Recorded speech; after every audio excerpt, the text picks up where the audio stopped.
Hello everyone, you're now with me, Ruben Gomez, for the Nightline. As Sarawak eyes for digital banking, such approach will change the landscape of doing business.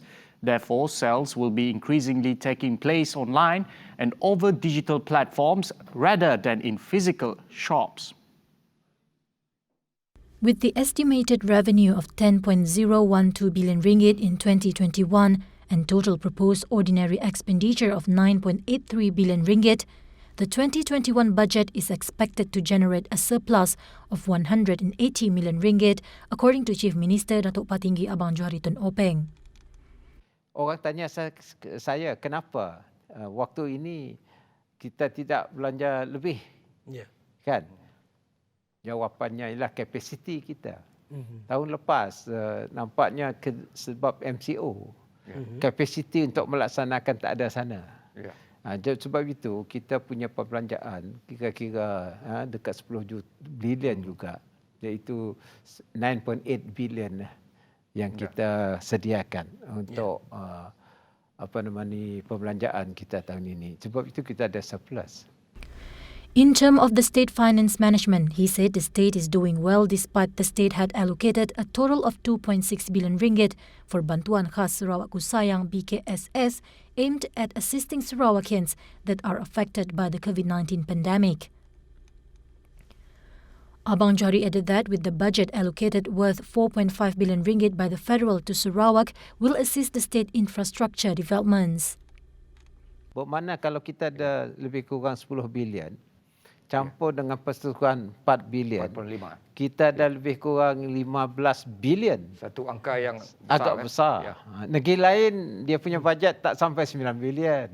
Ada yang 2 bilion, ada 3 bilion, Malah ada yang kurang ada kurang 1 bilion lagi. However, Abang Johari was apprehensive with the efficiency of the contractors appointed to deliver the projects. Segi semua bidang. Hanya saya takut ialah kapasiti untuk melaksanakannya. Sama ada kontraktor kita ni cekap ke tidak, yang melaksanakan cekap ke tidak. He said this at the 2021 post-budget talk show hosted by TVS. Well, just now, it's just Sarawak 2021 budget worth of 9.83 billion ringgit is lesser compared to last year's budget, where I see Chief Minister Datuk Patinggi Abang Johari Tun Abang Haji Openg speak on the talk show of post-budget 2021. And now, as Sarawak eyes for digital banking, this is the news. Such approach will change the landscape of doing business. Therefore, sales will be increasingly taking place online and over digital platforms rather than in physical shops. Chief Minister Datuk Patinggi Abang Johari Tun Abang Haji Openg said with digital banking, it will encompass digitizing every program and activity undertaken by financial institutions and their customers. Abang Johari said customers can save time and hassle through convenient banking transactions that can be conducted on the go. However, in order to digitalize the state and everyone enjoy the digital development, Abang Johari said that the internet connectivity in the rural area have to be upgraded. Kalau kita dapat menjangkau ke, insyaAllah lah, kepada 5G dan di luar bandar sekurang-kurangnya 3G ataupun 4G, bermakna dia punya transaction in real time. Dan kalau kita lihat the success of Alibaba.com is digital. The success of mereka syarikat tu pun super. Jadi bermakna perniagaan kita akan mempunyai ekosistem digital, hanya delivery saja, physical. Yang lain tu digital secara alam maya. He said this at the 2021 post-budget talk show hosted by TVS. He, who is also the Finance Minister of Sarawak, added the state business must not focus the export of local products interstate but also penetrating the global market. Umpamanya sekarang ini, just simple example pasal sayur midin kita jual di Singapura. Dan makna bayarannya boleh diteruskan melalui digital banking di antara kita dengan Singapura real time. Digital banking is the digitalization of banking services in order to reduce risk, improve efficiency, and better serve customer. Abang Johari said digital banking allows customer to withdraw money and make payments online even through their smartphone. Bermakna tidak ada bank akan memberi banyak cawangan. Tidak Secara ada fizikal lagi. Nah, secara fizikal. Sekarang semua kita gunakan digital. Dan kalau ini akan berubah, daripada kosnya akan murah.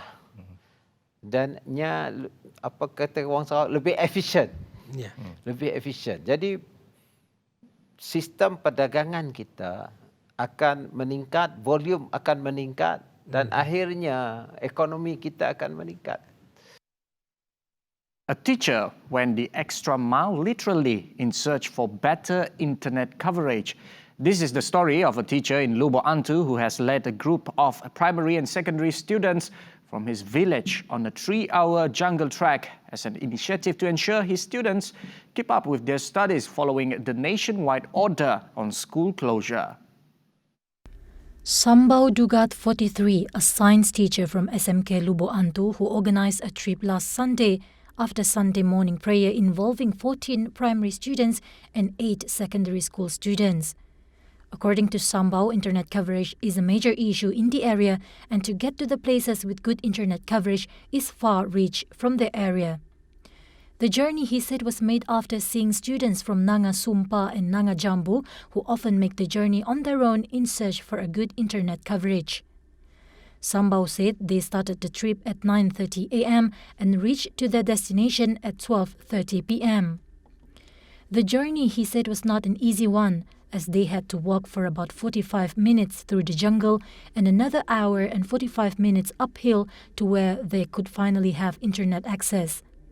He said the students were accompanied by their parents and brought their own food, ration, and their gadgets such as laptops and other digital devices. They spent about an hour at the said location before returning to the longhouse due to bad weather. Sambau's trip, which recently went viral on social media, had gained the netizens' attention. Nanga Sumpa and Nanga Jambu are Iban villages located in the interior of Lubuk Antu, accessible by boats. Meanwhile, the Minister of Education, Science and Technological Research, Dato' Amar Michael Manyin Jawong, said the Sarawak government has allocated 1 billion ringgit to build a telecommunication tower and install the fibre optic cable to upgrade the internet coverage in Sarawak. YABCM has allocated 1 billion ringgit to build up towers throughout Sarawak. And up to today, they have built more than 300 of these towers. But at the moment, CM is trying to find ways and mean alternative. So once you have this alternative, then everybody will be having the internet connection. He said this after officiating the AgriCorp adjournment ceremony in Serian on Thursday. Meanwhile, on agricultural program in his constituency, he, who is also Deputy Assemblyman, said farmers need to intensify their efforts in marketing their crops. Most difficult part is marketing. A lot of people come actually to see me. I have 20,000, 30,000 pineapples. But when they ripe at one go, I just do not know how to sell. So marketing will be the next step. So hopefully that Agriculture Department will introduce a new program next year and include not only how to plant, but how to market the product. Welcome back. In view of the difficulties faced by the rural students who have to go extra mile for better internet coverage, Sarawak Multimedia Authority has approved an interim project to provide internet access to the remote area. Its General Manager, Dr. Zaidi Razak, said this is a temporary solution before the permanent one is implemented. Sarawak Multimedia Authority amat prihatin dengan keadaan kemudahan internet di Sarawak. Apabila isu dibangkitkan oleh pengamal media berkenaan dengan pelajar terpaksa merempuh hutan selama 2 jam untuk mendapatkan akses internet. Sarawak Multimedia Authority telah meluluskan satu projek sebagai interim projek untuk menyediakan capaian internet sementara menunggu satu projek kekal capaian internet kepada kawasan-kawasan pendalaman. He said this when contacted by TVS with regard to a posting that went viral on Facebook showing a group of students who have to go through the distance to gain internet access. He added a nationwide fiberization plan NFP and network service provider NSP served as contractors to SMA also voiced the same wish in providing free internet access to the respected users. Mereka akan membuat tinjauan bagaimana mereka dapat mengadakan capaian internet dalam masa terdekat. Dan kita berharap projek yang telah diluluskan akan dapat dilaksanakan secepat mungkin. Dan kita berusaha untuk melaksanakannya secepat mungkin. Sarawak Islamic Council is allowing Friday prayers and 5 congregational prayers to be held at mosque and surahs in Kuching district. Effective on November 19th, the council set the limit to 100 people for all religious activities during CMCO. Based on the current COVID-19 outbreak in Sarawak, the Sarawak Islamic Council has decided to allow Friday prayers and daily 5 congregational prayers at mosques and surahs. However, the number of people should not exceed 100 people, with physical distancing set in place. The council in the statement added Masjid Jami' Sarawak is the exception due to its size, with a limit set at 200 people. Aside from that, other activities such as talks, lectures, recitation of the Quran or Yasin are only allowed in between Maghrib and Isha prayers and are subjected to the set limit. While meals and banquets at mosques and surahs are not allowed, and it is recommended to provide food packs to bring home. Sarawak Bumiputra Teachers Union KGBS proposed procedures without police permit to facilitate teachers teaching in rural areas in Sarawak for them to return to their hometown. Its president Ahmad Mali said the method was to reduce the impractical bureaucracy that has been happening in Sarawak's interior area. He said the use of certificate letter from the head department such as the principal, headmaster or senior assistant would be appropriate for teachers to allow them to return back to school once school resume on January 20th. Masing-masing. Kesatuan Guru Bumiputra Sarawak mencadangkan sedemikian adalah untuk mengurangkan kerenah birokrasi di mana guru-guru yang keluar dari luar bandar dan pedalaman khususnya di Sarawak terpaksa pergi ke balai polis untuk mendapatkan permit perjalanan sedangkan mereka boleh terus balik ke destinasi masing-masing mengikut kaedah-kaedah mereka tersendiri. Lagipun kebanyakan kawasan di luar bandar dan pedalaman Sarawak pada masa ini adalah dalam kategori hijau. Walau bagaimanapun, however, Ahmad Mali said the teachers would have to obtain a police permit to return to their respective stations. Polis terlebih dahulu sebelum mereka bergerak. Kesatuan Guru Bumiputra Sarawak berpandangan sedemikian kerana warga guru ini telah berkampung bersama ahli keluarga mereka yang tidak pasti status kawasan mereka berada. Tambahan pula, semasa bercuti sudah pasti kawasan kampung halaman mereka berdekatan dengan balai polis. Justru keadaan ini mungkin tidak menyusahkan guru-guru berkenaan. Keadaan ini berbeza dengan suasana mereka keluar dari luar bandar dan pedalaman untuk balik ke kampung masing-masing. Justru Kesatuan Guru. On November 16th, Senior Minister Security Cluster Dato Sri Ismail Sabri Yaakob in his statement said the government was ready to consider allowing the teacher from the peninsula who work in Sabah and Sarawak and vice versa to return to their hometown as face-to-face school session is scheduled to commence next year. According to him, the matter will be discussed with the Royal Malaysian Police PDRM. The COVID-19 pandemic has shown that technology can step in and sustain communities even when movement is restricted. The adaptations of digital economy and continuous innovation have proven to be the need of the time to generate jobs and for businesses to remain relevant amid the unprecedented challenges following the health pandemic. According to Prime Minister Tan Sri Muhyiddin Yassin, innovation and digitalization are the fundamentals within this context, which doesn't only facilitate efforts to reinvigorate economic activities, but also safeguard the health and well-being of the people.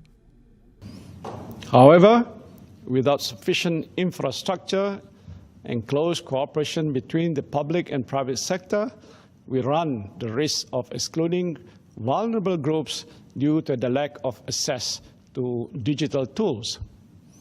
And promoting digital inclusion and narrowing the digital divide by increasing investments in ICT infrastructure for these groups is therefore a must. He said this in his keynote address at the virtual APAC CEO Dialogues 2020 today. Themed APAC Reimagined Priorities in the Aftermath of COVID-19. The event was hosted by the APAC Business Advisory Council, ABAC.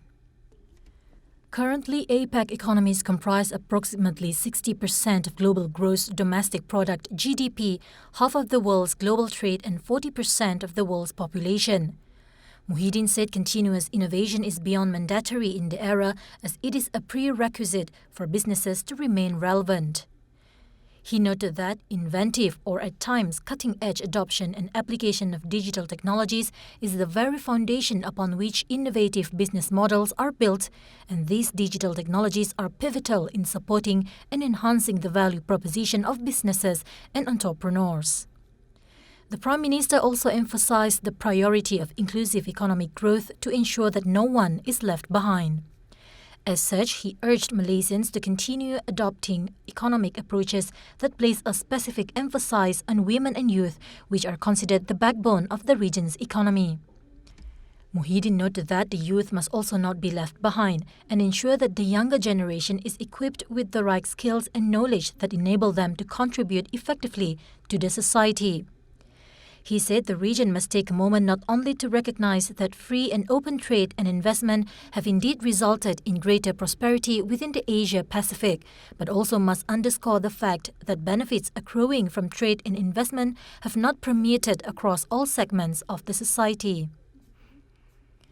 Muhyiddin said APAC must also reaffirm its support and commitment for the rules-based multilateral trading system that is essential for businesses, as market stability and predictability are the central pillars which ensure that trade and investment continue to flow even during times of crisis. Even today, there is much room for us to improve the narrative of trade and investment with a view to bring tangible benefits to all our people. It is in this spirit that we hope to implement the APAC post-2020 vision. This vision, which is set to replace the BOGO goals that reach maturity at the end of this year, will guide the work of APAC for decades to come. It would also contain enablers that drive economic growth and prosperity for the region. A Siamese woman may lose her finger after she stuck it into a turning meat grinder and mangled all 5 digits on her right hand at her house in Kampong Netting near Pangkalan Kubo, Tumpat. In the 3 p.m. incident, the 26-year-old victim, Rasmi Anak Perempuan Anhui, was said to be grinding fish at home to be turned into fish balls before suddenly one of her hands was pulled into the machine and got stuck up to her wrist. Pangkalan Kubo Fire and Rescue Station Chief Raja Arisan Raja Ismail said a team comprised of 6 firefighters rushed to the victim's house upon receiving the distress call from the victim's husband. Upon arrival at 3:09 p.m., they found that the victim's hand was still stuck in the machine and her fingers had been ripped to shreds. It took the fire brigade 20 minutes to remove the screw on the machine where the victim's right hand was stuck, and she was taken to the Netting Health Clinic for further action. He explained that the victim was later rushed to Raja Perempuan Zainab II Hospital, Kota Baru for further treatment due to severe injuries. Hello again. Tekun Nasional has provided financing amounting to 557.3 million ringgit for 49,901 entrepreneurs nationwide as of October this year. Entrepreneur Development and Cooperatives Minister Datuk Sri Dr. Wan Junaidi Tuanku Jaafar said agencies under the ministry such as Tekun Nasional provide financing of 1,000 ringgit to 100,000 ringgit for all business sectors. He said INSCAN, as an entrepreneurship training center, has also provided various training, coaching and mentoring sessions to entrepreneurs. It provides the INSCAN Business Coaching (IBC) Wedding Planner and the INSCAN Business Training (IBT), which involved the participation of 4,759 entrepreneurs until mid-October this year. Wan Junaidi said he had also clarified the matter in response to a question by Sibuti Member of Parliament Lukhanisman Awang Sauni in the Dewan Rakyat last November 17th, which Lukhanisman questioned the measures taken by MEDAC to help entrepreneurs involved in the wedding planning industry who are hit by the COVID-19 pandemic. He advised entrepreneurs involved in the wedding planning industry to expand the scope of their business based on the new norms. Wan Junaidi said entrepreneurs are advised to adapt their business to the new norms, empower their business through digitalization, and intensify their promotional strategies. The Ministry of Health and the Global Alliance for Vaccine and Immunization, Gavi, are finalizing the date to sign the optional purchase arrangement agreement to participate in the COVID-19 vaccine Global Access COVAX vaccine allocation plan. Khairi Jamaluddin said the Cabinet had, on October 14th, agreed for Malaysia to join the COVAX facility, which would guarantee vaccine supply for 10% of the country's population. The Minister of Science, Technology and Innovation said the Cabinet also agreed that the MOH would represent the government to finalise Malaysia's agreement for participation in COVAX. Together with Gavi and the Attorney General's chambers to review the terms and conditions of the agreement set by Gavi. He was responding to a question by Lim Guan Eng, PH Bagan, who wanted to know whether Malaysia's participation in the COVAX initiative. The initiative will allow 20% of a nation's population to receive a dose of the COVID-19 vaccine, supported by the World Health Organization, WHO, and the cost of involved. Khairi said the guarantee of early access to the COVID-19 vaccine supply was important to protect the people from the virus as well as to help boost the country's economy when the vaccination is made a condition for movement and communication globally. Avoid any election for the time being in order to curb the spread of COVID-19. This has been reiterated by Health Director General Tan Sri Dr. Nur Hisham Abdullah for many times until now, as the ministry was always worried of holding of any elections, be it the by-election, state election or general election. He said this was proven with the spike in the number of positive cases in Sabah following the holding of the state poll recently. Yang seterusnya ialah perkara iaitu pilihan raya. Memang Kementerian Kesihatan daripada awal lagi kalau amat bimbang kalau ada pilihan raya ya sama ada PRK, PRN ataupun PRU. Jadi sure Kementerian Kesihatan dari dulu lagi kalau boleh elakkan pilihan raya. Jadi inilah pendapat daripada Kementerian Kesihatan dan juga selepas PRN Sabah contohnya kita lihat peningkatan kes dan juga isu-isu yang timbul, jadi meningkatkan lagi usaha kita untuk membendung penularan COVID-19. Jadi kalau boleh, amat penting ialah untuk kita mencegah daripada satu lagi pilihan raya supaya kita dapat mencegah penularan COVID-19 dalam negara kita. He said at a press conference on the developments of COVID-19 on Wednesday. Dr. Noor Hisham was responding to the proclamations of emergency for the Batu Sapi parliamentary constituency by the Yang di-Pertuan Agong Al-Sultan Abdullah Riayatuddin Al-Mustafa Billah Shah, in effect deferring the by-election for the seat. The Election Commission had initially set December 5th as polling day for the Batu Sapi parliamentary seat by-election. Well, that's all for me for the Nightline. Ruben Gomez, remember, tomorrow Shira Abang Mansor for 5 p.m. and Razi Ahmad for 11:30 p.m. for the Nightline. Ruben Gomez signing off. Anytime, anywhere.